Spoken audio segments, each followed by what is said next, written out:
La parole est à Monsieur Jacques Krabal pour le groupe RRDP.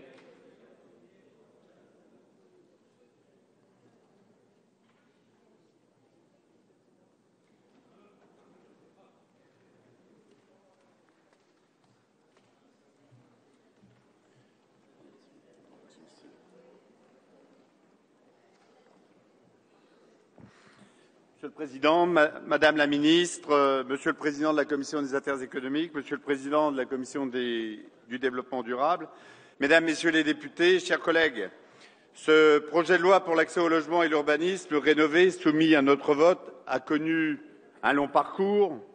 Après de vastes concertations en amont et d'intenses débats législatifs tant à l'Assemblée qu'au Sénat depuis juillet 2013, nous allons aujourd'hui voter le texte adopté en lecture définitive lundi, après la réussite de la commission mixte paritaire. Au nom du groupe radical, républicain, démocrate et progressiste, je voudrais d'abord, Madame la Ministre, souligner la qualité de nos échanges. Malgré quelques points d'opposition, l'ensemble des groupes politiques a participé activement aux travaux parlementaires dans un état d'esprit constructif, ce dont témoigne l'adoption de nombreux amendements de l'opposition. Au total, ce sont plusieurs centaines d'amendements qui ont enrichi le texte et nous avons abouti collectivement à un texte équilibré. Et l'équilibre, c'était votre objectif. À la veille de la promulgation de la loi, les députés du groupe des RDP se félicitent de toutes les avancées inscrites, que ce soit pour l'accession à la propriété, l'hébergement d'urgence, le logement social, la réforme de l'urbanisme, la réforme des professions immobilières, la lutte contre l'habitat indigne ou encore l'engagement de la transition énergétique dans les territoires. Nous sommes convaincus que les dispositions adoptées vont améliorer concrètement la vie quotidienne de nos concitoyens. Les députés de terrain que nous sommes connaissent bien ces problématiques.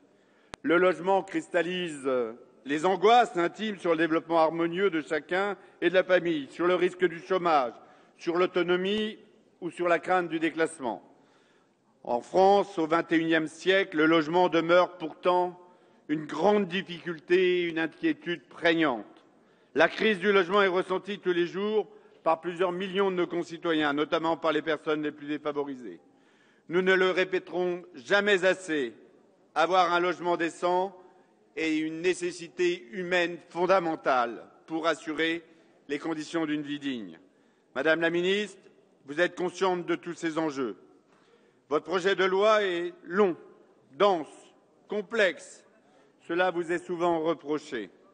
Nous aurions peut-être pu concentrer tous les efforts sur des points problématiques et sur l'accélération de la construction de logements. Au sujet de la construction de logements, nous connaissons la force de l'effet de levier des dispositifs d'incitation fiscale et à ce propos, nous espérons que la révision du zonage permettra de bien distinguer les zones tendues afin de relancer la construction sur les territoires en tension oubliés. Mais nous connaissons aussi les contraintes qui sont les vôtres. Pour lutter contre les problèmes de mal logement et les tendances à la hausse des prix et de manière générale face à l'ampleur des défis, nous avions probablement besoin de ces propositions fortes. Ce texte était attendu par nos concitoyens comme par les élus pour apporter des réponses structurelles à cette crise qui dure depuis trop longtemps, hélas. Pour autant, les députés du groupe 2RDP ne sont pas tous convaincus par la garantie universelle locative et par l'encadrement des loyers.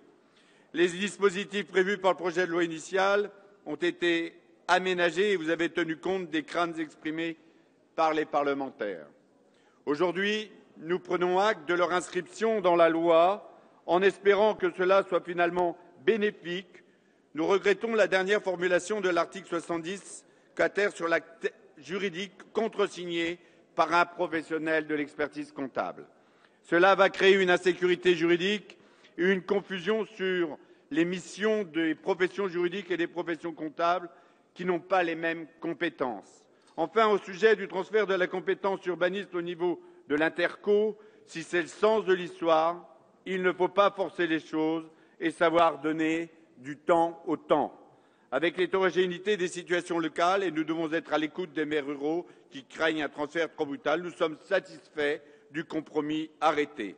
Enfin, nous sommes également très satisfaits de l'adoption des amendements de notre collègue Jean-Noël Carpentier qui permettront, nous l'espérons, de lutter efficacement contre l'habitat indigne. Globalement, je dirais pour conclure que l'expérience nous recommande lucidité et modestie. Ce projet de loi ne va pas résoudre du jour au lendemain la crise du logement. Certains effets bénéfiques ne seront pas perceptibles avant plusieurs mois, d'autres avant plusieurs années. Mais pour l'immense majorité des mesures de la loi, elles seront utiles et elles vont dans le bon sens. Dans ces conditions, nous espérons que ce projet de loi, Madame la Ministre, portera de beaux fruits et vous pourrez compter sur le soutien et le vote des députés du groupe de RDP. Merci, Monsieur Krabal. La parole est